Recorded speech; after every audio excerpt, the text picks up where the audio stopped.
Welcome, everybody, back to the Homestuck Epilogues. My name is Brodemus. On the last Let's Read the Homestuck Epilogues, I don't really remember what happened. I think John had his freak-out moment. He was going to abduct, Tavros and, like, take him away because Jane's an awful parent, and, Jake's an okay parent, but, and he was gonna take him away, and then he did the windy thing and scared everybody, and now he ran away because everyone thinks he's an asshole, which is idiotic.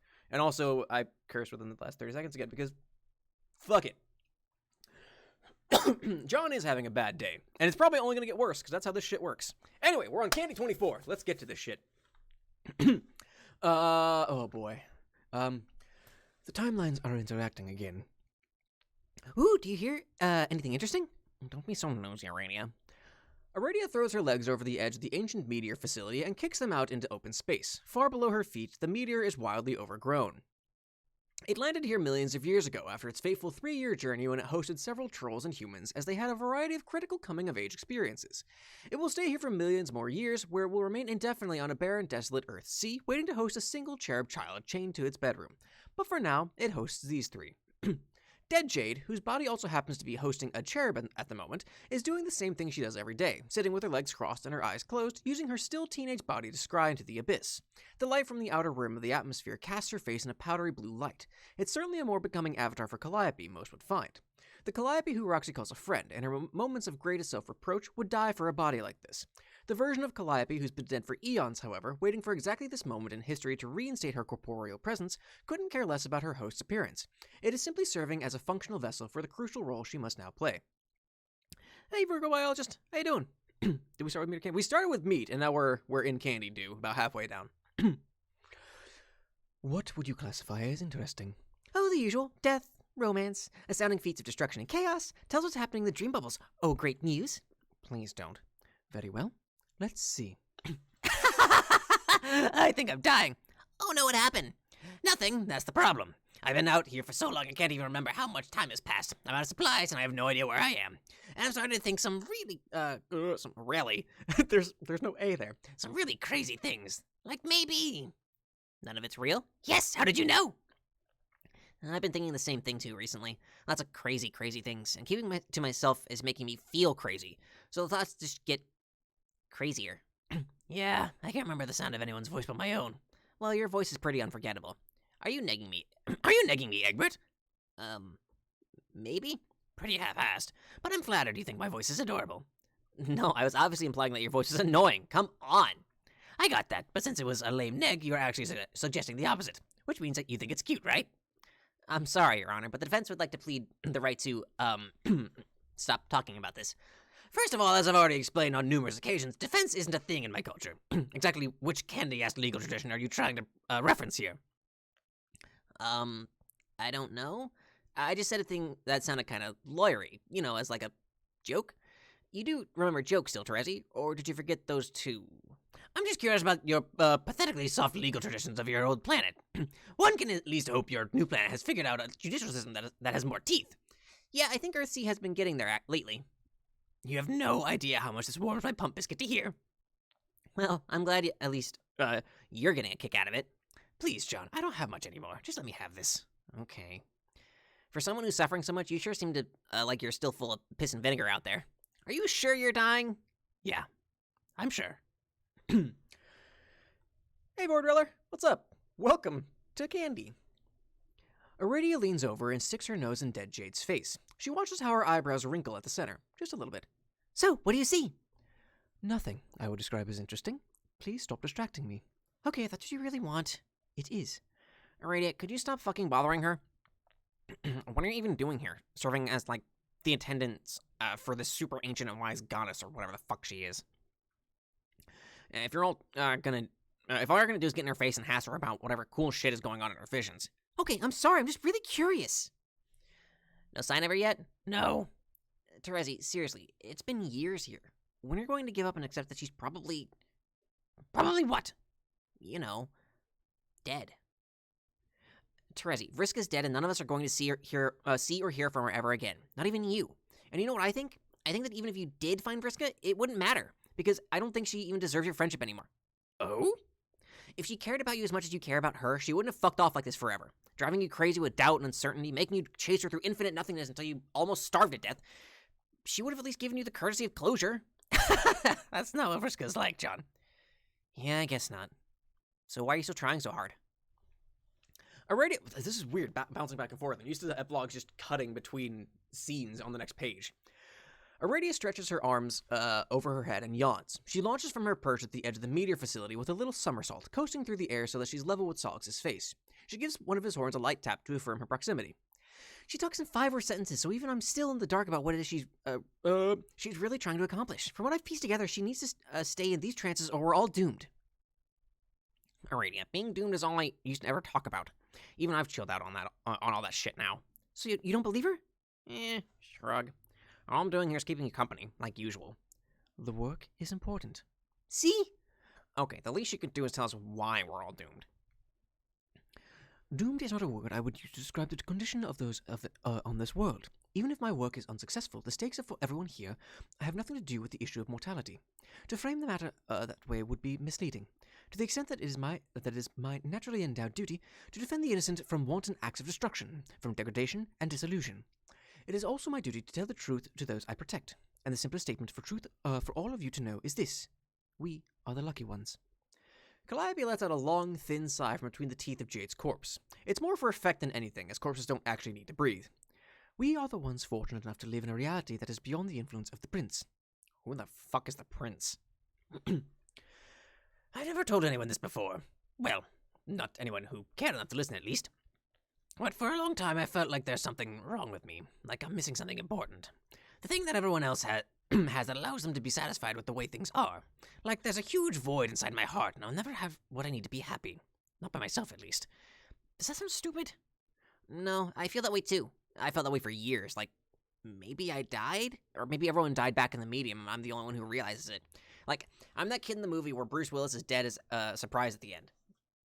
Except Ghost John crawled back inside my skin, and he's wearing it like a Halloween costume. And that's why there's a huge hole inside me. Maybe that's why it feels like you're the only person who understands me anymore. Because we both got big, howling ghost holes inside of us. Phrasing, John. And talking to each other makes it feel less lonely. That's what we did, Terezi. We filled each other's holes. Yep. What? Reread what you wrote. Just wrote, dump ass. Ugh, Terezi, get your mind out of the gutter. I thought we were having a serious moment here. John, I am serious. I think this is the end for me. I'm dizzy and sick and I can't smell straight. I feel like I could just lay down in this endless sea of nothing and just go to sleep. At this point, it would almost be a relief if I didn't wake up. You don't have to do that, Terezi. You just come home. Please. Please come home. Then what? I don't know. We hang out and stuff? John, you still don't get it. Earthsea is not my home. Do you really miss Alternia that bad? I did for a long time. More than Karkat and Kanaya did, at least. But I have no idea anymore. Alternia, Vriska, Scrub. I'm so confused about what I want. Ugh, I thought not killing her would make me feel better, but instead it's like I retconned a huge chunk out of my soul. I erased an action of regret and grief, and I just turned it into something I can't stop chasing after. Maybe what I did was necessary to save everyone else, but it sure didn't save me. So maybe that means the only thing left to do is let her go? I can't, John. Not even while I'm on death's door, apparently. Terezi, I think it's time for me to go. Goodbye, John. No, don't go. Please, please don't do this. If you go off and die and I never hear from you again, I don't think I can handle that. John, stop this. You're embarrassing both of us. Terezi, if you had no intent of ever coming home, why did you even bother calling me? Are you really telling me you didn't want me to talk you out of it? I really didn't. Then what did you want? Let's say I just wanted to give you the courtesy of closure. Dead Jade's eyes slowly flutter open. She gets to her feet and brushes down her skirt.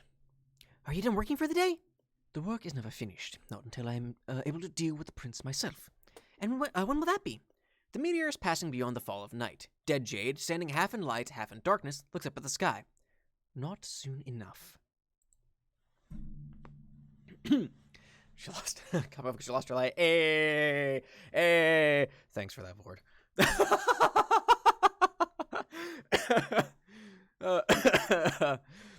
Candy 25. Swifer, can you?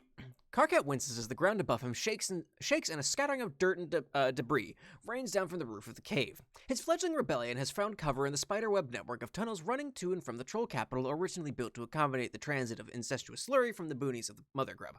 Though technically regarded as a critical infrastructure project, the caves have never been used or appropriately surveyed by the world government. Back when all were on better terms, Jane was gracious enough to believe the maps Kanaya handed over were anything approaching accurate.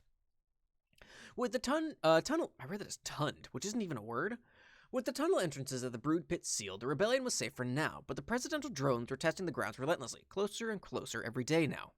It's not the dirt that's bothering him. Dirt is something you get used to, living hand to mouth inside a cave. It's that persistent fucking leak directly above his desk that is driving him to distraction. Swifer! Swifer Eggmob pokes her head into the chamber. Aye, Commander, what's up? Karkat pinches the bridge of his nose. For the last time, don't call me that. Oh, why not, Commander? You're the commander, ain't you? No, I am not the commander. Did I ever ask to be in charge? Did I ever accept an official appointment from some ostentatious military board? Have I ever successfully led a campaign against the increasingly oppressive regime that we suffer under on a daily basis? The answer to all these questions is categorically and catastrophically fuck no. Well, gee, Commander, I think it's more of a symbolic title representing how much faith everyone has in you. What fucking faith? As just discussed, I haven't done a damn thing to earn anyone's faith. So far, all this troll rebellion has amounted to is a whole lot of dick-all with an additional side serving of Jack Squat, followed up by a final course of getting to watch our top analyst, Clyper Borden, being forced to dance and avoid life imprisonment in a labor camp on live television and making a complete ass of himself. Karkat gestures toward the display screen showing a commercial for the next episode of Doing the Charleston with notable social figureheads, stars versus enemies of the state with your host, Jake English. Wow. Swifer's task to turn broodmate Clyper is indeed making an absolute fool of himself in the recap from the previous week's show, failing to keep time with a jaunty beat and struggling to knock his knees together with the required vigor. The fact that he is shackled at the wrists doesn't seem to be helping. Yeah, poor Clyper. He could record a style like anybody's business, but no one ever taught the boy how to dance. If only we knew, this all could have been avoided. No, he shouldn't have to dance if he doesn't want to. That's what this is all about. Oh. But what's the point if I can't even save one of my lieutenants from mortifying public embarrassment, followed by a lifetime of hard labor in the cake mills? The cake mills. If I can't protect members of the so-called resistance from the fickle and cruel vagaries of Jane's insane pastry-based shadow dictatorship, how are we supposed to protect the common people? Swifer frowns and tugs at the kerchief around her neck. Golly, look, Commander, that's a big question that I think you've got to take up with someone more in the know than myself. I just swift the floors.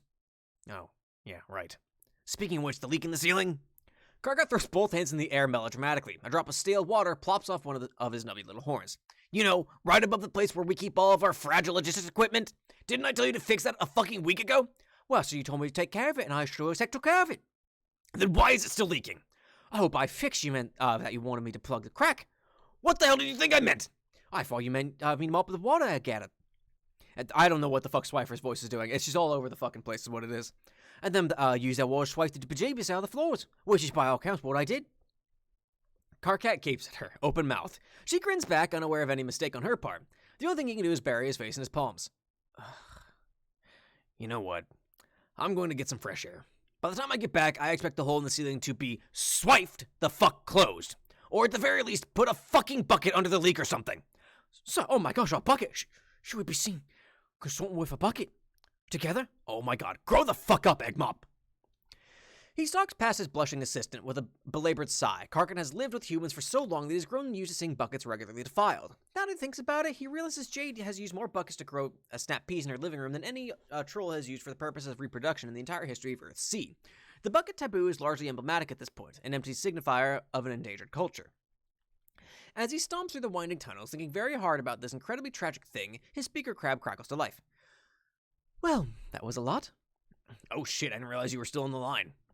We hadn't finished our conversation about the clandestine transportation of the Mother Grub, which I hope you realize is still an operation of grave importance, at least on par with the terrible threat of the leak in your office. Sorry, I kind of have a lot going on right now. I can see that. Please do not be so hard on Swifer. She really does try her best. Yeah, I know. To be honest, that wasn't about Swifer at all, or even about the leak. Yes, Karkat, that was obvious. Rose and I have been following the dance-off tribunals very closely this month. Your lieutenant does not have a chance, but do not let it weigh heavily on you. Everyone who joins rebellion knows that being exiled to the cake mills is a very real possibility if they are caught. That includes you, Karkat. If you bear the responsibility for the lives of every member of the rebellion, you'll crack under the stress. And as much as you are to loathe to admit it, you are the face of this movement. Yeah, I hate it, but you're right. Fuck you, you're always right. As my wife likes to tell me often. Ugh, fuck her, she's always right too. How the hell do you two tolerate each other? Quite thoroughly, enthusiastically, and often. Wow! Okay. That's enough for you today. Oh, I am sorry. I did not mean to rub my interspecies happiness in your face. I understand that is the sore subject. The only thing that's sore is my eavesdrop funnels from listening to your endless mothering. Karkat, I am sure that if you were just don't call Dave and ask him to join you. Wow, is that another cave-in I hear happening suddenly all around me? He would be at your side instantly. Kanaya, we're being overrun by Imperial drones. It's horrible. There's death and fire everywhere, and also I can't hear a fucking word you're saying, so if you were to ever attempt to reference this conversation in the future, I would have no idea what you were talking about. Excuse me. So it would probably be best for everyone involved if you drop the subject and never mention it again. Okay, Karkat. Have a good walk. I'll talk to you about the mother grub tomorrow. Goodbye and take care. Oh yeah, you take care too. Talk to you tomorrow. Karkat makes triple sure that he's actually hung up on Kanaya for real this time, by fiddling with the tiny claw in his speaker crab until it's in the off position. The action of turning his outdated wristwatch is interrupted by another earthquake rumbling around him. This one sounds different, however. He knows the sound of a drone strike like the back of his hand by now. It's a low, creeping hollow that pulses through the ground in waves. This sounds more like an impact that left a crater. The last time something struck the planet that hard, it was Jade's creepy undead corpse.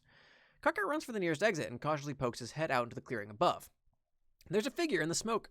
I read that a smoker, and I didn't know what the fuck that was.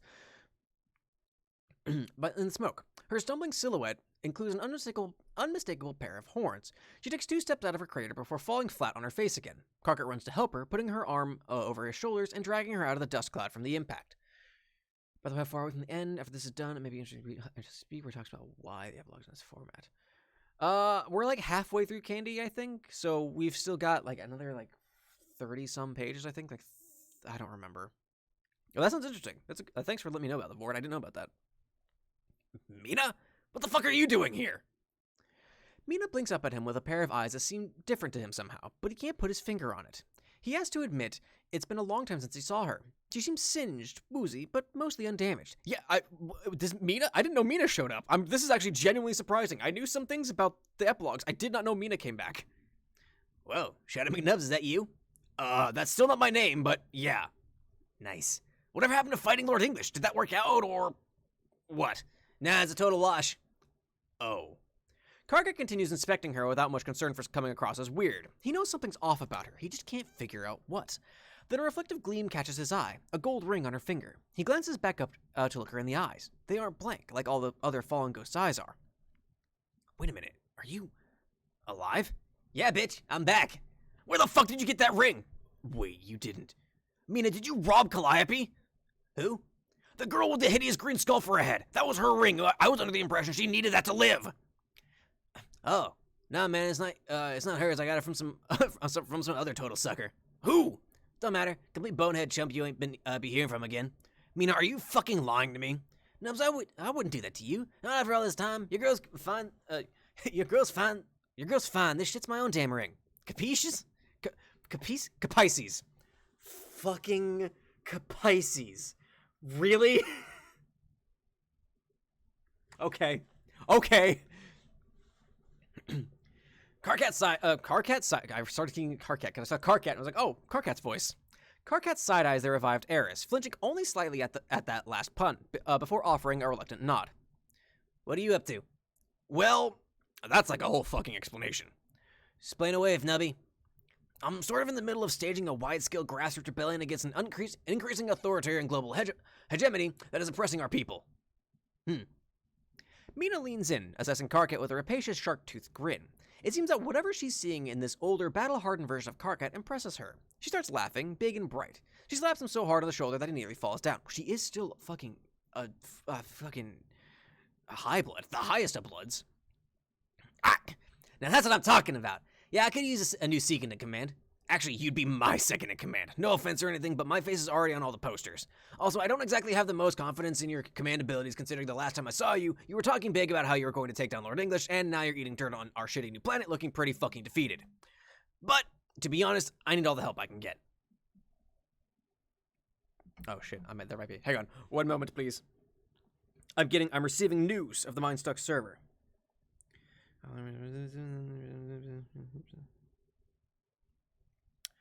Cool. Update. I'll update before I start doing that. Radical. Radical. That's awesome. I'm excited. Oh, now I'm excited. Oh yeah, no problem. I'll be your fucking second guy. You will? Flip, yes. Wow. Yeah, dude, just point me at where the action's at. I don't even give a fuck. What are the orders, boss? Hey, Trixie. Oh, you're fine. You're fine. Okay, this is like... I'm not even sure how to say this. I'm actually really flattered and kind of sincerely honored that you of all people want to follow me. It's like completely not at all what I... You're ruining it, dude. Oh, fuck, sorry. I mean... Hey, fish asshole! Who, me? Yes, fucking you. The fallen fascist dipshit with the stolen ring. Get the fuck in line before I put you in line. Oh. Oh, wow. Yes. Yes, sir. Karkat reaches out and takes her hand. She has a very firm handshake, so firm that Karkat winces an eye shut when she squeezes and hopes that she doesn't notice how much his smile has turned into a grimace. Above them, the sky tears open again. And again. A new wave of ghosts pours in from Mina's doomed timeline. Well, here comes a... Caviarly. Caviarlery. That's... Caviarlery. The what? The caviar... I'm also fucking ordering you to stop making garbage fish puns forever. Oh, that's right. I already forgot. That feels like a lifetime ago, Ford. I'm perfectly honest. That feels like it's so long ago. That's right. I forgot Mina stole the ring. Son of a bitch. That feels like forever ago. Candy 26. John's... This is just a block of text. Holy hell. John stares at his phone for a while, thumb pressed to the space just below the send message button. He realizes he's not dwelling so much on the content he's hesitating to send, which now that he's looking at it seems no less vapid than anything he tends to bother Terezi with online, as he is on the nature of his correspondence they have, and his peculiar semi-annual need to bother her in this way at all. What is this relationship they have, he wonders. Does he even care that much? Does she? But if he doesn't care that much and there's nothing to it, then why does he do it? Why does he seem to put care into the nonsense he badgers her with? He supposes he could ask the same of many features of his life. Why does he care? Why does he put the time in? When you can't shake the feeling that nothing here has much intrinsic meaning or rings as canon, to drop a term that he has to admit has worn out some welcome in his vocabulary, how does one justify even leaving the house? He thought he was over this, that he got his moping out of his system those first few years on Earth-C and then started getting his life on track. He got married, he had a kid. That fixes everything, right? He wonders if his intermittent check-ins with Terezi have less to do with her personally and more to do with gravitating towards someone who's still out there. Someone who can still lay credible claim to functioning as an agent of relevance. A person who hasn't entirely forfeited their volitional integrity just yet. Like a guy with a wife and a kid. Not a bad joke, he just told himself, he has to admit. But it's not satisfying, because it's probably not the answer. The truth is, he thinks he just keeps texting Terezi because she's the only one who knows who isn't here. John drifts aimlessly through the atmosphere for hours, thinking but not thinking. The forest below grows thin, alien. He floats past the border of the Troll Kingdom, where the grass starts to get sparse and gray, and sets down in a quarry surrounded by bare, thorny bushes. Instead of flowers, they're sprouting throbbing yellow pustules. John touches a branch, and one of the pustules bursts, leaking mustard-colored slime everywhere. How could you be homesick for a place like this, John wonders. Then he remembers Terezi once told him about the place she grew up in. A quiet forest of blueberry and cotton candy. A canopy so dense she had to walk minutes from her house to be exposed to the sun. Even Alternia had beauty in it. But John is sure that Earthsea probably replicates it in the same way it replicates everything else. Thin and garish and fakety fake. A bad photocopy with the ink settings turned to high contrast. A sunrise that casts no shadows. He's been contemplating this melodramatically for maybe 10 minutes when the sky rips open above him and flashes violent waves of red and green across the landscape. Having dead trolls deposit from the sky like this is far from unusual these days, but what comes plummeting out of the rips in space above him isn't troll-shaped at all. It looks more like a meteor, a flash of metal and fire screaming toward the planet, trailing thick black smoke behind it. It outpaces the flames for a moment, and John recognizes it. It can't be. There's no way, and yet there's no mistaking it. It's his father's car. A whole ton of white metal oxidizing in the heat, the windows all smashed open. If anyone's in there, he can't make them out. John feels like he watches the car descend and crash against the earth in slow motion. It hits the ground with an impact that reverberates for miles. He's never moved so fast as he does to reach the crater. He skids to a stop at the rim. Below, the car is twisted and steaming, curled into horrible, jagged edges, but the back half is mostly intact. He sends the thrust of wind He sends a thrust. Really? Can a thrust be a noun? If it is, I learned something today. He sends a thrust of wind through the back of the carriage to blow both doors off and crawls inside to examine the seats, just to make absolutely certain no one is in it when it crashed. The metal of the frame is still so hot that the air around is sizzling, but John doesn't care. The back seat is a mess. It's smeared with shaving cream? With little bits of something strewn about. He pinches some of the dry, brown, flaky substance and sniffs it. Is this tobacco? Mingling with the shaving cream, there are red bloodstains, but no flesh or bones or anything significant, anything signifying the remains of a person. John puts a hand to his chest and sighs with relief? Disappointment. He has no idea what he was hoping to find in here. And not his father, right? That'd be stupid. Who needs to put eyes on his own father's corpse twice in one lifetime? But then, he sees it. A streak of teal smudged along the top ridge of the seat cushion, at the center of a red, bloody handprint. With wide eyes, John reaches out and runs his thumbs over it. It chips under his nail, the same consistency as human blood, the same color as Terezi's text. He rubs the flaky crust between his fingers. He only stopped talking to her a few hours ago. Time passes differently out there, as he's often reminded. She was so sure she was dying. Was this it? Was this how she... John reels back, nausea striking him in the pit of his stomach. What kind of a twisted coincidence is this? Why is he finding this now? If Terezi was here, why? Who was she bleeding with in the back of his father's car? It finally hits him. Not just that he hasn't seen Terezi in years, or that he's never going to see her again. It's that he never was going to see her again. It was over before it began. Oh, thanks, Trixie, for the hydrate.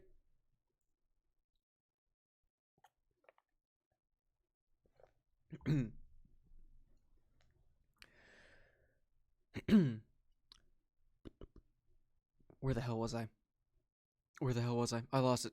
His father's car. It finally hits him. It was before again. John's body is drenched in sweat. He staggers away from the mangled car, his eyes stinging from the heat. He rips his glasses off and looks up at the sky, an unfocused and unspecific field of color and possibility. It looks like a flat canvas to him, yet behind its flatness, he knows it stretches back through an infinite expanse of pointlessness, a limitless field of uncaring. It seems to mock him. He points his eyes at the sympathetic dirt instead. The soft earth seems to beckon him, and he finds himself sinking to his knees, fingers digging into the disrupted soil. It's still warm, humming with energy from the car's meteoric fall. The sight of his arms stretched out in front of him warps in his blurry field of vision, bending and shimmering in the dying light. John realizes he's crying when the first wet droplets fall onto the backs of his hands. They mingle with the dirt around him, turning the comforting earth to sticky mud. He doesn't get it, and he never has. A choked sob forces its way out of his chest. His fingers flex into claws, gathering up dirt into his shaking fists. He bears down until his knuckles turn white and his fingernails press sharply into the flesh of his palms. The pain makes him feel real. Isn't his skin always white? So wouldn't his knuckles always be white no matter how hard he clenches his fists? Like, he's paper white. Come on. All he's ever wanted is to be fucking real. Then, as if not quite finished with the sky just yet, he turns his gaze upward to give it one last angry look. He feels consumed at that moment by the acuteness of his physicality and the overwhelming scale of his cosmic irrelevance. His lungs fill with air, and he releases all his years of pent-up frustration and anger and guilt and doubt and weakness and pain and misery in a blood-curdling shout that sounds more like it's from the mouth of an animal than a man. John screams at the merciless sky until his throat is raw and he has no energy left even to cry. No one hears him, and if they had, it wouldn't matter.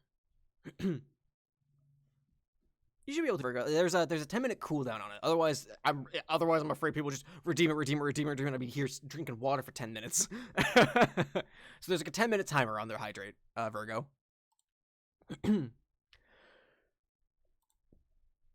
Epilogue 6. Candy 27. 10 years have gone by. 2 minutes before midnight, a teenage boy crosses beneath the neon lights of the trollish slums, stepping quick and sure-footed atop the cracked pavement as if this is a path he's walked many times. He's got on a coat 2 sizes too big and a brimmed hat pulled down to hide his distinctive buck-toothed grin. Above him, Jane Crocker's face beams out from a holographic propaganda display, reminding the populace that curfew is in 15 minutes. This boy would like to say that he's too cool and daring to care about curfew, but the sound of Jane's cloying, pre-recorded voice rising above the noisy street sends an involuntary shiver down his spine. Luckily, the girl he's come to meet does not suffer from the same instinctive Jane-based anxiety. She doesn't have many fears or inhibitions at all. About a block from where they usually meet, she swings out of an alleyway and yanks him in by his elbow. He lets loose a shrill, unmasculine noise right into her mouth before she sets him up with a kiss.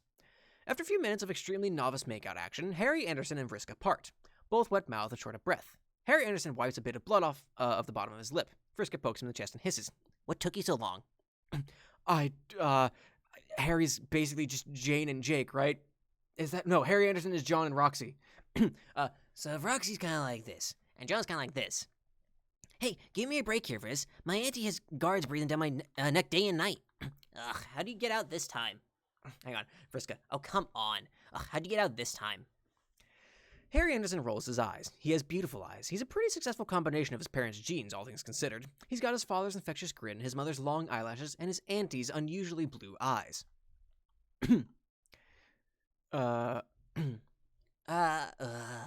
Fucking Gamzee. He was all like, wait, no, it's Harry. Who the fuck is Harry Anderson? Is Harry Jane's kid? No, Tavros is Jane's kid. I don't know who these kids are. he was all like, yo, Harry, my dog. You go out and get yourself up a slice of that prime beef Vriska, my one true homie. Love is what makes the motherfucking earth spin on its axis. That and being politically neutral, brother. Vriska doubles over laughing at Harry Anderson's impressively spot-on intimidation of Gamzee's mulish lilt and vaguely lewd posture. Harry Anderson starts giggling too. He can't help it. She's so pretty and her laugh is both cruel and infectious. He's John and Roxy's? Okay, so Vriska is Kanaya and Rose's. Tavros is Jane and Jake's. Harry is John and Roxy's. And then there's a fourth kid, who I won't spoil, but I know of. I think we all know of it, but in case you don't, and if, like, I will keep that a secret. In the Candy Timeline, Virgo, yeah, they had a kid, Harry Anderson. God, he always... God, I can't remember. It's John, but with a little bit of Roxy in it. God, he always makes sure to point out that he's politically neutral in literally every sentence that comes out of his mouth, even though he's definitely still fucking my aunt. Ugh, so lame. This is all so lame. All in all, such a deeply unsatisfactory state of affairs. Yeah, I hate sneaking around like this. I wish I could see you every day. Or even, like, tell my mom that I have a girlfriend so she can stop pestering me about it. Vriska hooks two fingers under the hem of Harry Anderson's shirt and reels him in close. In that case, why don't we run away and join the rebellion together? Harry Anderson, wouldn't that be terribly romantic? We could be wild rebels in love, like Karkat and Mina. Isn't their story great? I get so inspired thinking about it. I don't know if that's actually... hang on. Oh, I don't know if I could pull that off, Vriska. I don't really have the, rebellious stature as someone like Karkat Vantis. He's extremely short in real life, I don't know if that's actually true. I think it might just be something people assume because of, his personality. Like he's overcompensating for something. I mean, I don't remember him being that short. Oh, yeah? The last time you saw him, you were like 3 years old. Get real, Harry Anderson. Oh, and when's the last time you saw him? Ha ha! Vriska shoves Harry Anderson. Not playfully. He hits the bricks behind him with a soft oof, then keeps laughing. Oh my god, Vriska, you always talk so big, but you're not any more of a rebel than I am. Oh, shut up. You don't know shit, Harry. My moms are totally gonna get me prime commission in the Resistance when I turn 16. Yeah, whatever you say. It's true, but until then, guess we'll never know whether it's an official fact that Karkat is short or not. I guess so. But anyway, I wasn't talking about his height. I was talking about the eye patch. I mean, I believe in troll rights and everything. I should hope so, but not enough to lose an eye over it. Vriska snorts at him condescendingly. Don't be ridiculous, Harry. She pushes him up against the wall again and kisses him hard. If we really do end up absconding from our mediocre hot teen lives to become rebels, then obviously I'm going to be the one with extremely dashing and a sexy eye patch. Oh yeah, Virgo, that's intentional. I would change it, but you can't change Nightbot's name. I would change it to a Radiobot, but I can't because Nightbot won't let me. It's getting pretty bad down there. Who cares? This is officially something we don't care about, right? I don't know, is it? This world is inconsequential. Well, there you have it. Thanks, Aradia.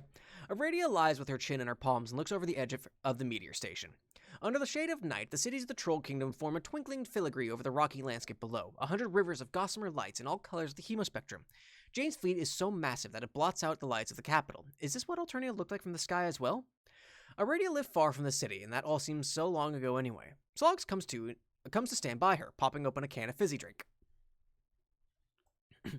Karkat's really going to fight that war, isn't he? Yeah, I didn't think he had it in, but apparently all it takes for him to become the hero he was meant to be was for some things to get extremely fucking stupid.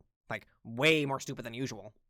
Yes, it really is too bad he's reaching this heroic apotheosis of his in a war that doesn't matter. Please do not mistake the essence of my words for indifference. When I said that this world is inconsequential, I was talking objectively. We've moved far beyond the realm of canon relevance, but on a subjective level, we can view this world as a glass bubble. Fragile, solitary, with the surface uncracked. The actions, struggles, and feelings of its inhabitants are certainly not inconsequential to them. While abstracted heavily and fully freed from all forces of negative gravity, these events still represent possibilities that slept within the hearts of all who reside here. Slogs tosses Aradia a can of fizzy drink. She catches it without looking, cracks it open, and takes a long, refreshing sip of the hissing liquid. In that case, I guess we should keep watching. On Earth C. Oh no, it's another novel. It's just a wall of text. On Earth C, months go by at a breakneck pace. Teens fall in and out of love and hate, alliances change, revolutions fully germinate, wars commence. And somewhere within that mess, John Egbert is the best man at Jade and Dave's wedding. Okay. He lasts nearly 2 hours before he gets Runa's case of the sniffles. The event is being held semi-clandestinely in the mansion of one of Jake's wealthy television exec friends, staged as a reunion party for whichever one of his old stupid television shows people get nostalgic about these days. It's a smokescreen meant to throw the human government off the scent of political radicals like Rose and Kanaya partying just 20 miles from the seat of power. Jake claims there's no way they'll find them, but John sometimes gets the feeling that the whole planet's bugged. After nearly 10 years of unfettered monetary interference in the upper echelons of the global hegemony, could something like this possibly fly under Jane's radar? It can't, right?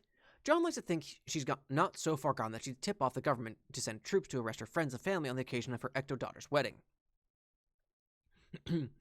So he smiles his way through his best man duties, then smiles his way again through the gallows humor speech Rose gives at dinner, backlit by the flames of the Imperial drone factories churning away on the horizon.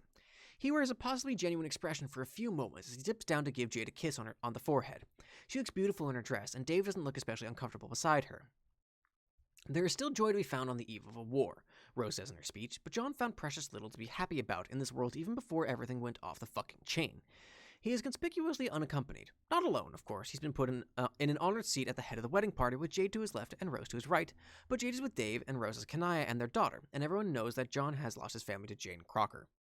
Well, not literally to Jane Crocker. What drove Roxy away was him being depressed and just an all-around huge wet blanket who was impossible to live with. John is totally ready to own the fact that he was a bad husband, but maybe not the fact that he was a bad enough husband to drive his wife to passively support a brewing genocidal dictatorship. She looks happier, though, whenever he's caught sight of her behind Jane, Calliope faithfully at her side, in any of the propaganda broadcasts that Jane passes off as business press conferences. By the time Roxy finally cut things off between them, he hadn't personally seen her smile in years. John has no idea how Harry Anderson is doing, but he definitely caught Vriska texting him under the table when he got to get another flute of champagne. She's texting Tavros in another window, which is weird, but probably not as weird as John craning his neck to read the messages over a teenage girl's shoulder. The idea that Rose's shitty daughter has more contact with his son than he does makes his eyes start to itch. He wanders out onto the ballroom balcony so that no one else has to see him cry for a second time tonight. It's a balmy evening, and John can smell the oil burning at the forge across the harbor. There's someone else occupying the balcony already, and it's not one of the party guests. A shadow, standing with its back to the ocean, arms crossed, gaze fixed firmly on the ballroom windows. John takes a step closer and immediately recognizes Karkat's nubbing horns and distinctive shoulder hunch. Of course. John snorts back his tears and jaunts forward with a jolly wave. Hi, Karkat! Karkat blinks and looks up, startled out of his thoughts. He's grown gaunt since John last saw him in real life. In his Alternian military fatigues and his admittedly bitchin' eye patch, he looks almost imposing. Kind of dashing, actually. When he opens his mouth, however, it's just the same old Karkat. Hi again, idiot. What are you doing standing out here alone like a creep? Karkat's frown gets deeper, and he picks at the red cording that runs around the breastplate of his uniform. I really shouldn't be here. Why not? You were on the guest list. Oh, I don't know. Maybe think about it for 10 seconds, John. John chews his lip and thinks about it for 10 seconds. I guess it would probably be pretty hard to watch if you were still, all heartbroken about it. I wouldn't say that I was still all heartbroken about it, but... John joins him at railing and bumps his shoulder. Karkat groans and runs a hand down his face, obviously still a little all heartbroken about it. It's just that breakups are hard and often have unexpected consequences that can linger for years. You're telling me. When my wife left me, she took an entire political faction with her. Those chess guys sure do love Roxy, don't they? Ugh, yeah, the Carapacian-Human alliance has been causing us nothing but pain, to be entirely fucking honest. No one wants to be against the Carapacians, but they're harmless. The fact that they didn't even get to vote on whether or not they should ratify the treaty really complicates the matter. The whole thing is a disaster on just about every level. Oh, sorry about that. Oh my god, John, stop being so fucking pathetic for just a minute. Could you do that for me? I don't know. It's a pretty big favor you're asking there, Karkat. Look, I don't personally blame you for any of this. First of all, for you to have had anything to do with a massive shift in geopolitical allegiances, that probably would have required you leave your fucking house for more than an hour. Wow. Good pep talk. I'm 100% over my separation now. Thanks, Karkat. John, seriously though, you do have to get over Roxy eventually. With everything that's going on, can you really afford to waste another 5 years malingering in your bedroom like a piece of fucking garbage? You know, the rebellion could really use a guy like you. If you think that I haven't been given the exact speech you're about to give me, except about 6 or 7 times the length, then you don't know Rose Lalonde. Okay, then what's the fucking problem? You hate what the government is doing as much as the rest of us do. John turns around so that he can rest his elbows on the banister. The angle of the moon is cutting a sharp stroke of light over the water, like a blade descending from the night sky to shear the harbor in half. He takes a despondent sip of his champagne and sighs. I don't know. It doesn't seem really responsible, really, to dedicate my life to something so important when I'm in a place where I can't even find the energy to think that getting out of bed in the morning is important. In fact, it seems like it would be pretty fucking selfish thing to do. What if I get distracted because I'm sad? What if I fuck up by staring too tragically into the distance on an important mission and I get killed in a stupid way? I just remembered I didn't change the title. Hold on, I'm an idiot. Title. Brodemus reads the Homestuck Epilogues part... I don't know, what this is? Question mark.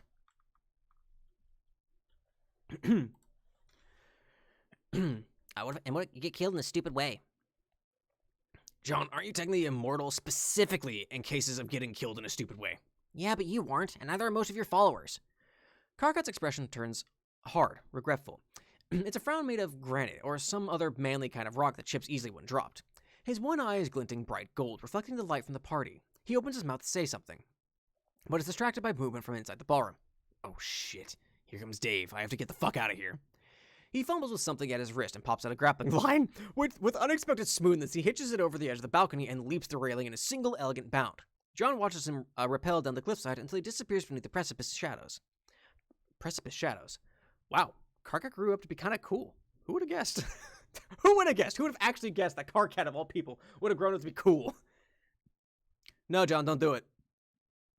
John spins to his heels to see Dave in the doorway, holding a bottle of champagne. He looks smart in his 3-piece tux, but he's still sporting the same old Stiller shades, which always serve to remind John how hard it is to believe this guy's almost 40. Jesus Christ, are they seriously almost 40? Yes, they're technically immortal. That doesn't mean the encroaching milestone isn't making him feel dizzy nonetheless. Huh? Don't do what? Oh, you look pretty bummed when you left the reception, and then I find you staring at the ocean like you just snorted 6 lines of powdered midlife crisis off the bathroom counter. So I guess the joke was like, haha, don't literally commit suicide at my wedding, dude, LOL. Not to commit suicide at my fucking wedding is pretty obvious. But in retrospect, I guess it's not that funny. But seriously, John, don't kill yourself. I wasn't going to kill myself. I miss you, and also it'd bum out Jade pretty bad, and I have so thoroughly hitched my star to that yift train that, in case you haven't noticed... Yift train? Yeah, man, you know she... I don't want to know! Anyway, I was just, John decides it's probably better not to mention what he was actually doing, and definitely not to mention who just propelled off the balcony with alarming stealth and grace. Thanks, Ford. Thanks. It's a little Christmas jacket. It lights up. You can't really see it in the camera, but it lights up. Appreciating how pretty the view is. Yeah, I love the side of the military industrial complex destroying the landscape in the evening. Come on, that's obviously not what I meant. Dave comes to join John at the banister, gazing out over the water with a look at least as existential as John's. John isn't sure what to say about that, so he wiggles his empty glass, looking for another shot of sparkling social lubricant. Dave tops him off before taking a long swig of the bottle himself. You okay, dude? Having been married before, I gotta say, it's all kind of overwhelming, huh? Oh, yeah, I guess. I don't know. Jade and I've been together so long, it all just feels like... Dave shrugs. Whatever. I was sort of hoping that... I mean, considering that we're working together in the rebellion and everything, I was hoping that Karkat would show. Oh! John looks down and twirls the stem of his glass between two fingers. So you're still not, over that? The whole Karkat thing? I mean, will I ever be over it? The way I felt about him probably isn't the kind of shit you just get over. You just sort of live with it, no matter how it turns out. But he's with Mina, and I'm with Jade, and the whole world's gone fucking batshit, so what's the point of looking backwards now, right? John swallows a lump down his throat. Terezi's picture is still in his wallet, faded, dog-eared, marred by ragged white lines down the center from being folded and unfolded so many times, deep enough to be called valleys at this point. Right. They fall silent for a moment, soaking up the atmosphere, sipping their booze, contemplating the suckiness of being an adult. Ow. Felt that. Dave lets out a soft laugh and slaps John on the back. John swallows his champagne wrong and starts coughing. Yo, dude, thanks for being my best man. Oh, thanks, man. No problem. Because you are. You know, you're my best bro. My main man. My most devoted dude. Cheers, John. Cheers, Dave. They toast, lip of the glass to rim of the bottle. The sound rings out above the noise of the party inside. It rises up above the ocean, to where the stars are turning and dawn is already breaking on some other part of the planet. That's how the years pass. Faster and faster the longer it goes. For those living on this iteration of Earth C, like John and Dave, it appears to be an illusion of age, an old adage about perception changing the older you get. The days get shorter, the more the regrets pile up. But that's only part of it. Above this Earth, the dead cherub is still meditating, waiting for the day when she can have her own heroic apotheosis. Waiting for the day when she can confront the one she calls the Prince. And on this Earth, John is just waiting for the day that feeling finally stops. That feeling that he's still waiting for something, and the even worse feeling that years ago, he missed his only chance to put an end to it. If you stand on a very high hill at dawn, you can watch your shadow move in an arc around you. 10 years to the day he last spoke with Terezi, John finally gets rid of her photograph. He stands at the top of a very high hill, rips it into 6 pieces, and lets the wind carry it away. Whatever else happens now, it doesn't matter. Candy 28. That being said, it's very rude, all things considered, for Karkat to start a war on Harry Anderson's birthday. John's floating above the outskirts of the human capital, letting the breeze toss him to and fro. He's hanging upside down in the air, watching the first stage of the Troll Rebellion's forward assault begin to assault their defensive position along the border. Despite the government's paranoid crackdown on troll reproduction, they've ended up vastly outnumbered anyway thanks to the incalculable deluge of troll ghosts pouring down from the sky over the last decade. Someone with political opinions might think that this entire quagmire was one of the human government's own making. John isn't really on record as having political opinions, but he does think that the government approached the entire subject they was trying to hold onto a water balloon by squeezing it too tight, and now it's about to explode in their faces. He's wondering if he should go see his son one last time before that happens. The battle is shaping up to be a pretty serious engagement. Both sides armed to the teeth, with all modern military technology at their disposal. Warships, laser guns, laser cannons, laser mines. Would those be mines that shot lasers, lasers that tripped mines? John hasn't been keeping up with the recent innovations in weaponry, although he has noted that the lock industry has finally started to take off. Dave said that this was all expected in a war economy, but John tuned out most of his analysis, which is what everyone does when Dave starts talking about the economy. A flash above the clouds catches John's attention, another ghost falling down from wherever it is they come from. John follows after the light with an exhausted sigh. The novelty of dead trolls falling from the sky has really worn off over the years, but he might as well go warn the new arrival that they've landed in the middle of an imminent war zone. He settles down at the edge of the crater and peers through the smoke. He recognizes the ghost immediately, because he sees a younger version of her almost every day. Yay, troll ghost army to do something. I brought you right board. I gotta say, so like I know meat is supposed to be like the real one. This world, the candy world, is so much cooler and would make for such a great like TTRPG setting. You've got an oppressive government, you've got 4 different factions you're dealing with. 4? Carapacians, humans, and trolls. 3 factions you're dealing with. You have near immortal rulers over top of it, then you have ghosts coming in from the afterlife to crash land. Like, that would be such a cool world to adventure in. That would be fucking rad. Anyway, back to it. Laser mites are a little much. Next one's like, right, right, Chixie? Vriska? Vriska's face snaps up, eyes blazing. Eyes. Actual eyes, with expression, color, pupils, and everything. Wait, you're alive? John skids down the side of the crater and helps her sit up. He wasn't imagining it. She's extremely alive, and extremely wounded, and above all, extremely Vriska. Oh my god, you're not just Vriska. You're actually Vriska. You're like literal for real actual Vriska. Vriska shoves John away and staggers to her feet. There's a bleeding gash on her head and something lodged in her chest. It appears to be the same material as whatever was piercing the center of Teen Jade's corpse. She's bleeding bright blue all down her side, but her expression is wild. What the fuck are you talking about? Where am I? I can't be here. I have to go back. Back where? I need to see what happened. I need to know how it turned out. How what turned out? Vriska, you're bleeding horribly and talking total nonsense. We need to get you some help. She whirls around and grabs John by the shoulder. She starts shaking, voice cracking with crazy expression. I need to go back. I need to see. I need to see. The bitch is back. The bitch is back. Great, now there's 2 Vriskas wandering around. Just what we fucking needed. Epilogue 7, Candy 29. I see him. Oh, is it the prince? Fucking finally. No. focus on sad feeling. It's right, Yeshin? I don't know how to pronounce your name. I apologize. Like, it's a cool world, but it's a sad world. Calliope animates the puppet body she inhabits, the same one that has not aged a day since it crashed here, and rouses it from perfect corpse-like stillness. Dead Jade unfolds from her meditation pose and pushes to her feet in an elegant sweep. It is the one I have been waiting for all these years. We have run along parallel lines for what may as well be eternity, but my gravitational well has finally ensnared him, and now he is due to fall into this world. Dead Jade folds her hands behind her as she rises into the air, body language delicate, purposeful. Aradia hitches her arm around Solix's back to lift him up, and follows Jade's body out into the open air. She casts her pitch-black eyes down to watch the dark clouds of battle beginning to form above the human capital below. Solix frowns. Are you sure you want to go down there? It seems like it's about to get wild. Yes, more than you could possibly imagine. The Chaos War is about to begin, and our window of opportunity is narrow. We must be there when he falls. Come with me.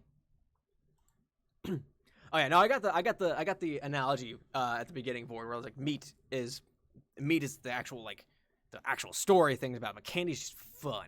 Candy's good. Might make you feel sick at the end of the day, but it's fun. Candy 30. God, these two. I can never fucking do either of these voices. As Jake traverses the length of Jane's ship, he suspects he has never carried more dread in his heart than he does in this moment. The burden of the call he just received weighs so heavily upon him that it's a struggle to propel himself with each step forward. He wishes that someone else had gotten the news, but there's nothing that can be done. He has to be there for his wife, even if he knows saying what he needs to say will be hard for both of them. The doors of the ship's bridge slide open to permit him entry when he approaches. Jane is standing by the navigational stations, engaged in some sort of confabulation of doubtlessly critical importance with her eternal shadow, Gamzee Makara. Jake's already miserable mood drops further at the sight of him. No matter how long this arrangement carries on, it never seems to get easier to stomach. Jane is dressed to the nines in her signature blazing red power suit, her freshly polished designer pumps glinting in the varied lights of the Crocker Corps ship command controls. The full entourage of the Crocker conglomerate is fast en route to a business conference that Jane insists is of the utmost importance to the impending negotiation of an array of paramilitary contracts with the government, and she would be the first to tell you that looking your best is one of the most critical parts of arbitration. She doesn't immediately acknowledge Jake's presence when he approaches. He has to conspicuously clear his throat before Jane turns her attention away from Gamzee, and even then she only dignifies Jake's appearance with a fleeting glance. Do you need something? Well, I have some terrible news, I'm afraid. What is it, Jake? I'm rather occupied at the moment. I'm awfully sorry to bother you, but it's very important, dear. Is something the matter with Tavros? No. You might want to come with me to our quarters for this one. As I said, I'm a bit busy right now. Well, I just thought, maybe it's better if you sit down for this one, my dear. My delectable honey bunches of oats, the jolly old captain of my crunch, my lovely wife, whom I love so much. Jane's face twists in annoyance. She is quite a bit shorter than Jake now, but the way she looks down on him makes her seem like she towers 10 feet above him. My goodness, Jake, what do you want? Can't you see I'm right in the middle of something? Just spit it out already! The whole bridge goes quiet at Jane's outburst. Everyone has stopped in the midst of their tasks to stare nervously at the altercation. The only other sound that penetrates the silence is Gamzee noisily slurping on the rubber nipple of his baby bottle. Jake swallows like he's in a cartoon. It's a big, loud gulp, a sound that instantly ratchets up Jane's annoyance, like most of Jake's actions seem to do these days. Well, you see, I guess I'll come right out and say it then. I just got news that your father has passed, Jane. I'm so sorry. At first, the words don't quite register. Jane expected this, like all interactions with Jake, to be a meaningless waste of her time. Initially, she gives a dismissive nod, like she's talking to some trivial piece of information, and then the weight of the statement strikes her, sending a jolt of shock through her chest. It passes quickly, though. She'd almost forgotten. An unfortunate incident, but it's no matter. I'll simply revive him, and then make sure he's assigned a security detail. Have his body brought here as quickly as possible. I'm afraid that won't be possible, honey. There's no body for you to revive at all. Jane's eyes widen in disbelief. What? What happened? Word from the Secret Service is that it was one of Karkat's assassins. The target was the human president. He, your father, that is. He jumped in the way and took the shot. The president is safe. Your dad saved his life. I don't understand what happened to his body. Did Karkat's rebels abduct it? No. The shot he took was from the barrel of a rocket launcher. I'm afraid the assault blew him straight to bits. There's hardly anything left. What? Luckily, the president was barely harmed as your old man took the full brunt. As far as I know, the only harm to him was having his full, lustrous mustache burnt clean off his face. It's a frickin' tragedy. Jake's gaze falls to the floor. Jane's hand clutches at the front of her suit in an unsteady fist. Please tell me you're joking. Jake, tell me this is just a prank. I'm afraid not, Jane. I'm so sorry.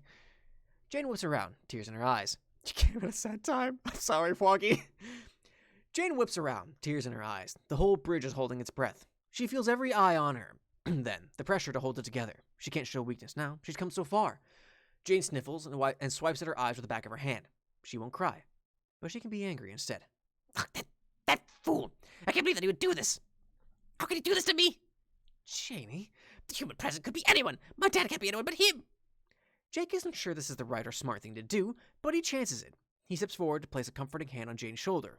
When she doesn't immediately tear herself away, he tentatively, and slowly like he's approaching a wounded animal, pulls her into a hug. Jane is too dazed to protest. She limply stares past Jake, eyes unfocused. I don't know. Shh, everything's going to be okay. God, I can't believe he... Oh, but of course I can. He's always been so infuriatingly good. God, how stupid. This is so stupid. I'm so stupid. How could I put him in such a dangerous position? Chief of staff? Anyone could have done that job. Why did I tell him to my own father? Shh, Jane, you did nothing wrong. Nothing wrong at all. You never have. I love you, Jane. We all do. Isn't that right, Gamzee? Yeah, man. We all got plenty of love up in this bitch for the big juicy JC. Gamzee turns to the bridge crew and gestures magnificently with his arms. Rivulets of milk are running down his chin. Honk if you love this big titty biznatch. Whoop, whoop! A petrified pall falls across the bridge to the crew as the crew tries to figure out whether they're supposed to take this seriously or not. The comms officer shares a look with the engineer. The conning officer looks like she's about to shit her pants, and then they turn to the most pitiable stooge of them all for answers. Jake's eyebrows shoot up to his hairline and nods urgently over Jane's shoulder to indicate that, yes, they should definitely do it. At once, the bridge gives a unanimous honk.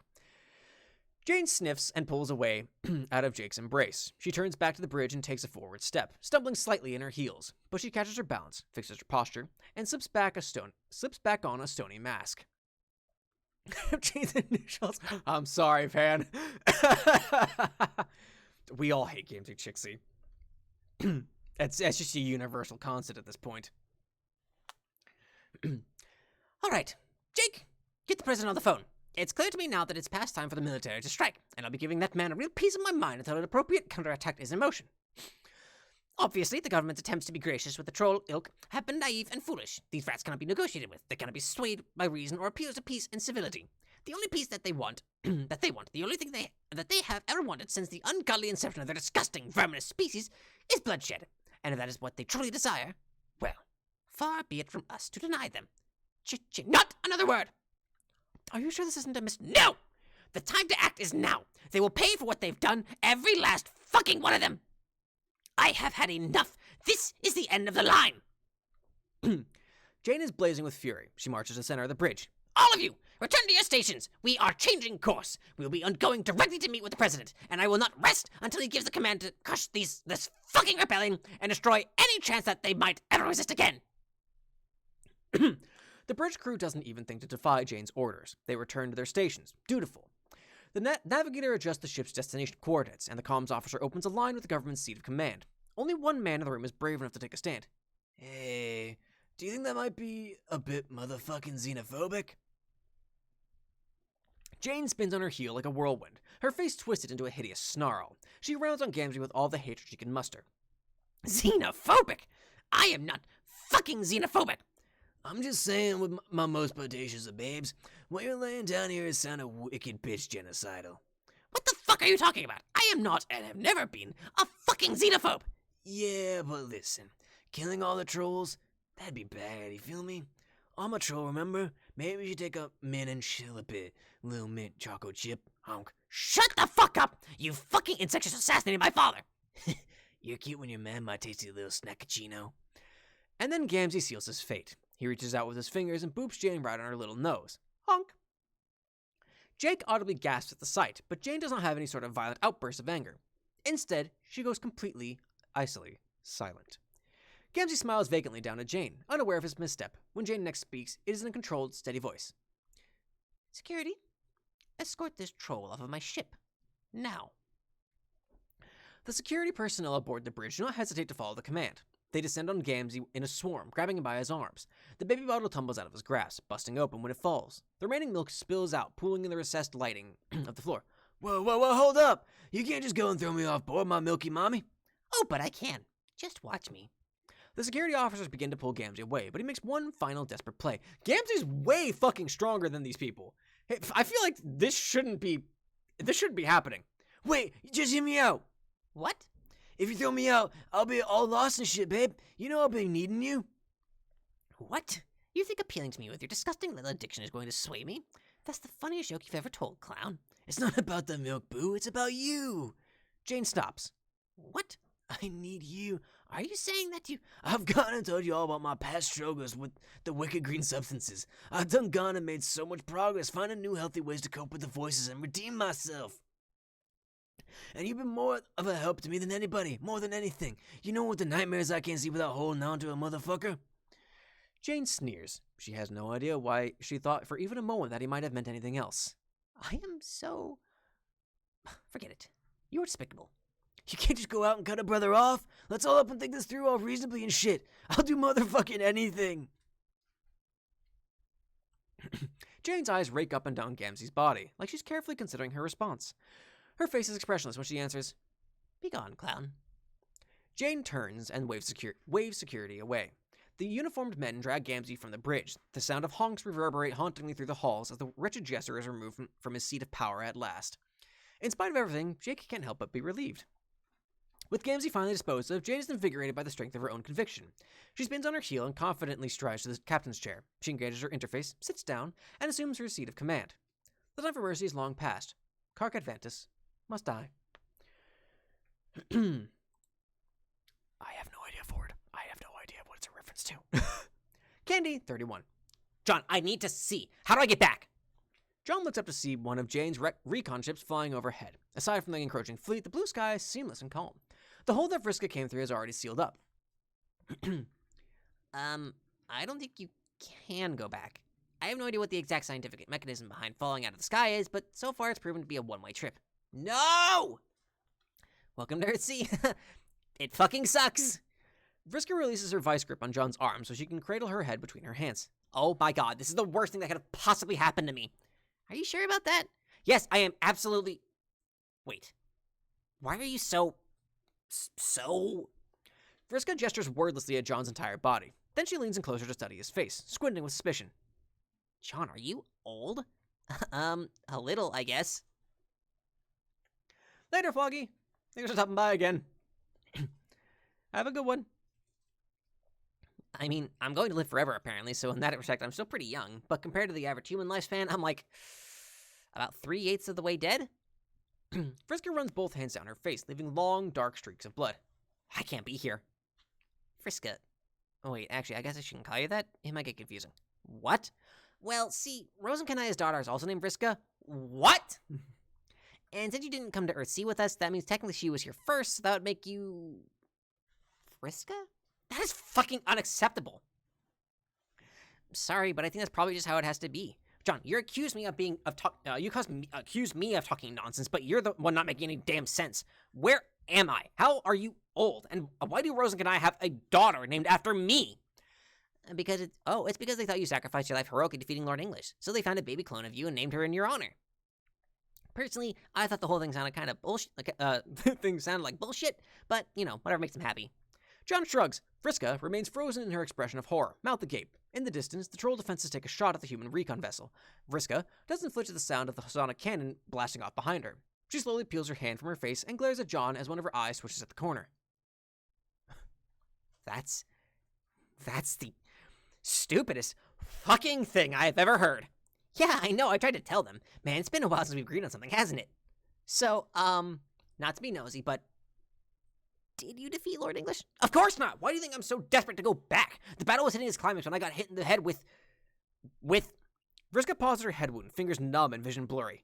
Whatever the fuck that was hit me in the head. She sways on her feet. John tries to steady her, but she slaps his hand away. Do you want to see a doctor for that or something? No! I want to know what the fuck is going on.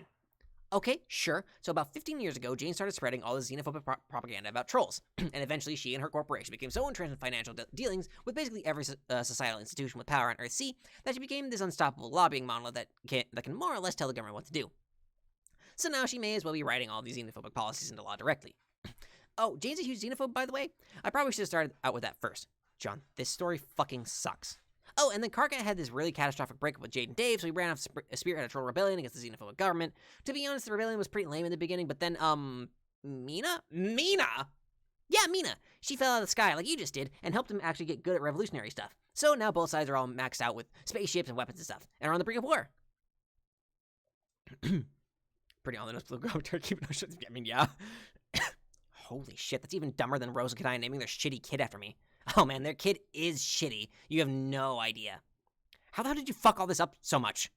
Oh, that's my bad. Your bad? Yeah, I made the wrong decision and totally blew it. How? I was supposed to go fight Lord English, but I didn't. So now we've gone beyond, like, the event horizon of canon.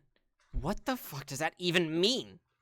John sighs and sweeps an arm across the landscape. The sky darkens as the first of the troll fleet roars onto the front line. I don't know, really. Rose explained it all to me once, but I pretty much forgot what she said. I didn't actually think it was that important at the time. All I know is that all this is my fault. It's been turning around in my head like this for a while. I thought, why does everything here fucking suck so much? How the hell did we even make it from point A to point festering clusterfuck? It doesn't follow any kind of logic I understand, or any sort of basic sense I have about who we are as people. And why? Why have we all ended up so unhappy and twisted up? I got everything I wanted. Everyone got what I thought they wanted, and that's just it, isn't it? The more I think about it, I'm the only factor that matters to anything. Whatever I did or didn't do just destroyed reality's ability to, like, substantiate itself or whatever. Like, there's a bug in the operating system of whatever force in this world that regulates cause and effect. Everything's been unraveling. Nothing that happens makes sense anymore. And now I'm the only person out here who's even real at all. Wow, I've never seen a guy get his bulge all the way down his own swallow chute before. Wait, what? Good. Fuck, do you actually think reality gives that much of a shit about you? Get real, Egbert. It's not like you're me. Okay, well, that's fair, I guess. But whatever it was that caused this, it's pretty obvious that all of this is just kind of dumb and fake. So don't worry about it. I kind of have to worry about it. Considering you just explained to me that I'm trapped here. Nah, it's fine. It'll all work out. Or it won't. Doesn't really matter either way. Vriska clenches her hands into fists so tight her nails draw blood, and hisses out a long, vicious expletive. Around her, the ground begins to shake as the human fleet of batter panzers whirl from the edge of the city and take position. So we should probably get out of here soon. Or not, we're both god tier, so as long as we don't do anything cool or evil, I guess we'll be fine and not permanently die. It's almost like this god tier rules are designed to awards for being used as pieces of shit. I think I get it now. It's a pretty good joke, actually. Nice.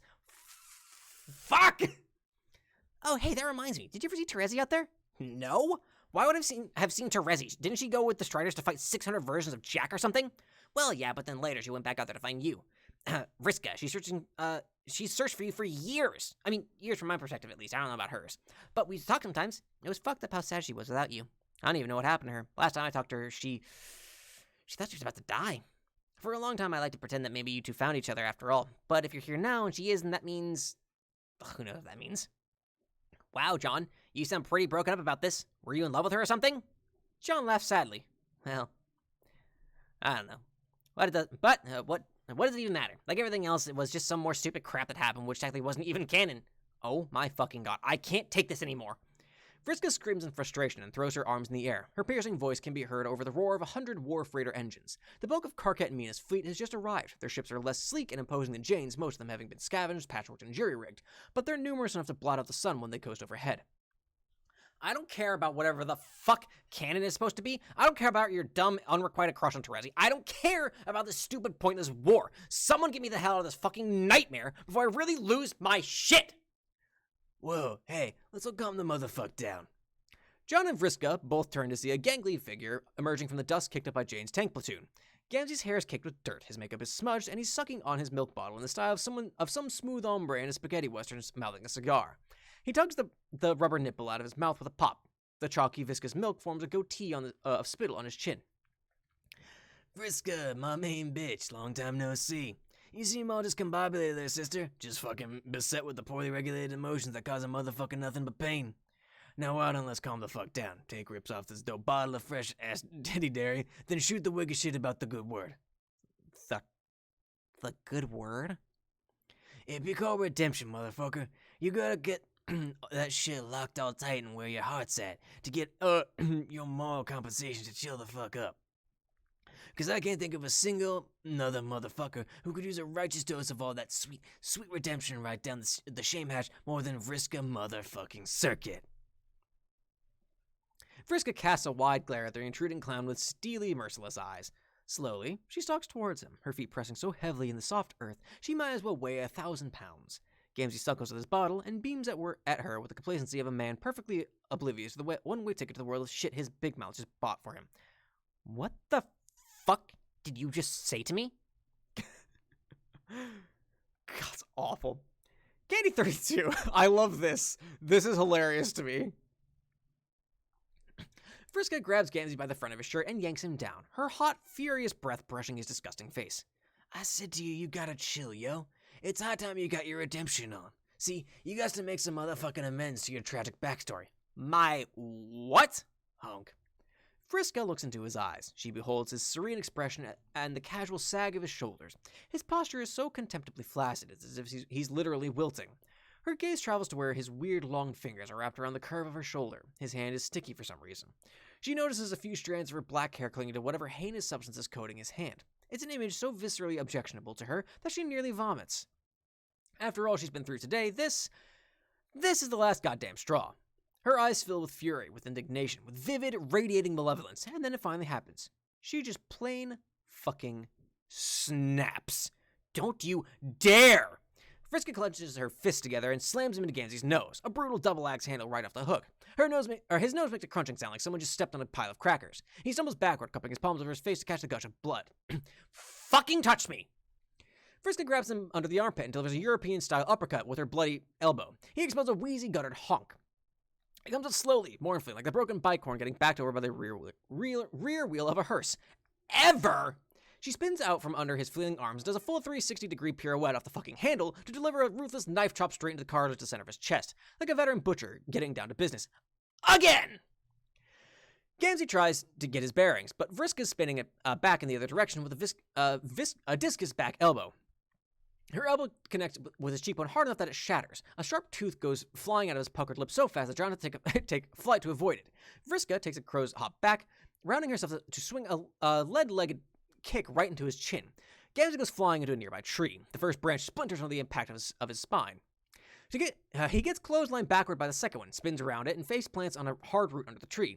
John winces, but not sympathetically. The impact was just that rough. That had to crack a rib or two. Vriska stalks over to Gamzee and triumphantly lifts him off the ground, high above her head, only to drop him and slam her knee into his face again. His lip splits, staining her jeans bright purple. He's rolling from side to side of the ground, groaning as blood bubbles up from his mouth. It sounds like he's drowning. Vriska drags him to his feet again, her hands fisted in his shirt. With an impressive maneuver, hard for the eye to follow unless you're a trained wrestler, she adroitly twists a hand in his hair and reverse hangmans him against the tree branch. Honk! Why won't you just? She slams his throat against the branch again and again. Each time he lets out a sound like a damaged squeeze toy, his bloated, slimy tongue unspooling like frogs as all the air is crushed out of his esophagus. Die! Shouting like a berserker, Vriska perpetrates a textbook groinal claw hold around Gamzee's codpiece and rips it right the fuck off. He yells as if he had actual testicles to be mauled, and for all anyone knows, maybe he really does. He paws the air desperately and fecklessly after his treasured purple dick sock, but Vriska tosses over her shoulder and shoves him into the mud with her heel. She grabs Gamzee by the hood, pulls him up, and then grinds the top of her shoe along the ridge of his broken nose, rubbing her laces into his eyes. Ah, yes, John pauses his wins to admire. The good old bootlace eye rake. Jake loved that one back in the day, even though he had much more practice with the receiving end of it. Gamzee grabs Vriska's foot by the bridge. Instead of yanking her off balance, he opens his huge, bloody maw of a mouth and runs his tongue along the rubber bottom of her shoe. Vriska freezes. She watches him lap the mud and his own blood. Out from between the grooves of the sole, his lips drag lewdly over the ridge of the footwear and begin sucking at where her big toe would be, if it were not safely ensconced in several layers of rubber and canvas. He draws back, a string of gluttonous tinted saliva connecting the shoe to his lip, and catches Vriska's eyes with his own half-lidded gaze. His face is bruised, bloody, swollen. His makeup is a nightmarish disaster, but the expression he's giving her is unmistakable. It's not fear, not rage, not even pain, it's lust. Vriska goes perfectly still, absolutely paralyzed by the sudden recognition. For several seconds, she doesn't dare move a muscle. And then, quite suddenly, Vriska reaches a plateau of rage so intense, so pure, that she isn't even seeing straight anymore. She howls like a storm cresting over the ocean, drowning out the sound of the human government's tanks firing their first volley over the battlefield. She lunges at Gamzee's catastrophic face lifts first, and practically dives into his mouth, ramming her tongue into his lewd, gaping maw like she's questing for prizes at a carnival. They roll over each other, groping, tearing, tongue lashing, and vanishing into the underbrush. That took a turn I wasn't hoping it would take. Gamzee's unwashed stench is so bad, the motion of him being knocked in the dirt wafts it into John's direction. The stink hits him like an olfactory haymaker, and he does a full 180 to dry heave into the impact crater. Mercifully, John's attention is caught by someone calling his name from above. He has never felt so grateful for an excuse to look away from anything in his life.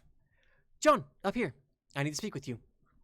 I was really hoping she'd just fucking murder his ass. That's a fucking shame is what that is. Candy 33, let's move on from that. John looks up to see Rose waving at him while hanging out the hatch of a troll cruiser. John tries to smile at her, but all he can muster is a weird, queasy expression. Rose looks glad to see him anyway. She drops to the ground when the modest cruiser comes in for a landing, followed out, regrettably, by her daughter, Vriska. Shit. John flies up to greet them more quickly than... I lost it. I took away... I looked away for a second and I lost it.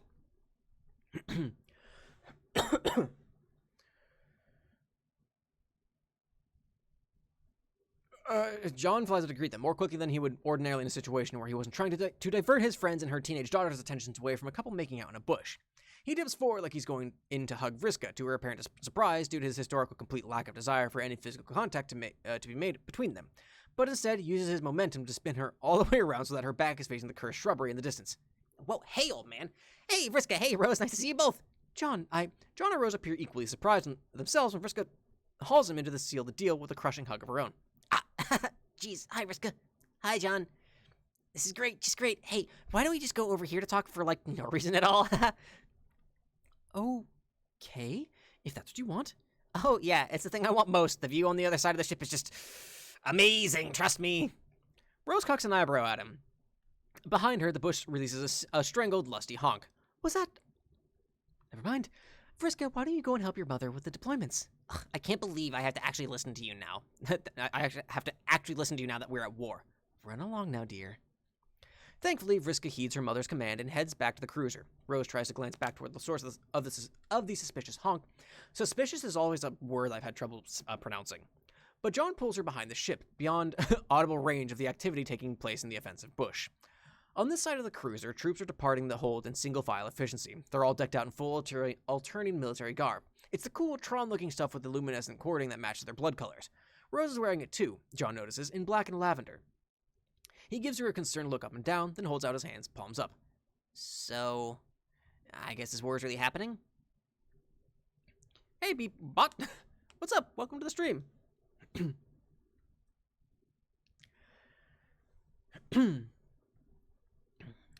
Yes, I understand that you don't want to be involved, and I respect your decision. However, I wanted to speak to you before we left.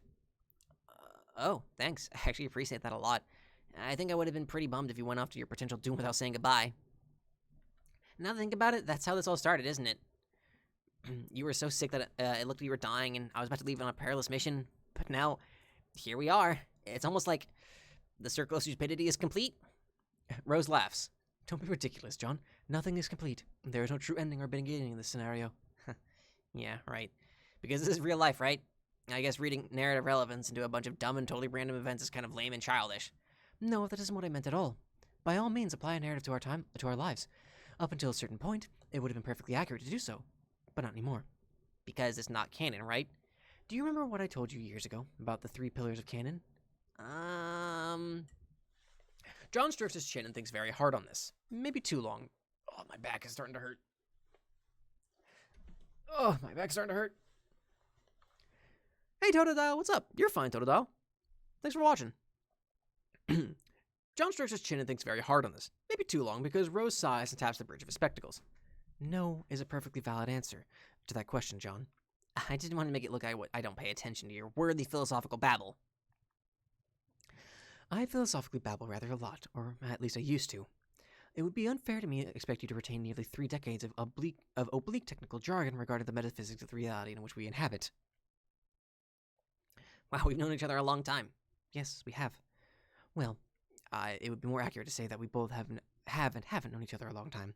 As I explained to you on that morning 16 years ago, there are 3 critical features of canon: essentiality, relevance, and truth. Yeah? We have been untethered from the mooring of truth for some time now, so while we, in our subjective experiences of conscious perception, feel in this moment that we have known each other for a very long time, technically, it's not true at all.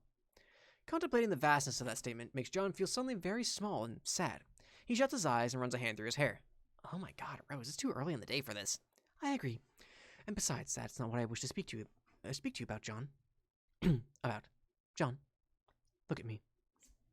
Rose wraps her narrow hands around John's arms and pulls him gently toward her. He cracks his eyes open to see her face glimmering in the late morning sun. Her eyes are glossy and bright in the gleaming light. I want to thank you. For what? Didn't I fuck everything up by not going to fight Lord English? It's my fault we're all living in this meaningless, hello world. Thanks for the follow, Beepbot. Why am I not getting notifications? My widgets aren't making noise. Why are you not making noise?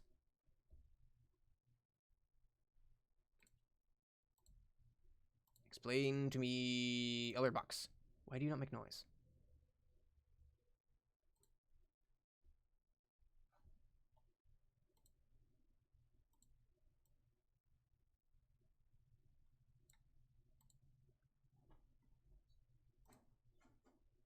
I know why.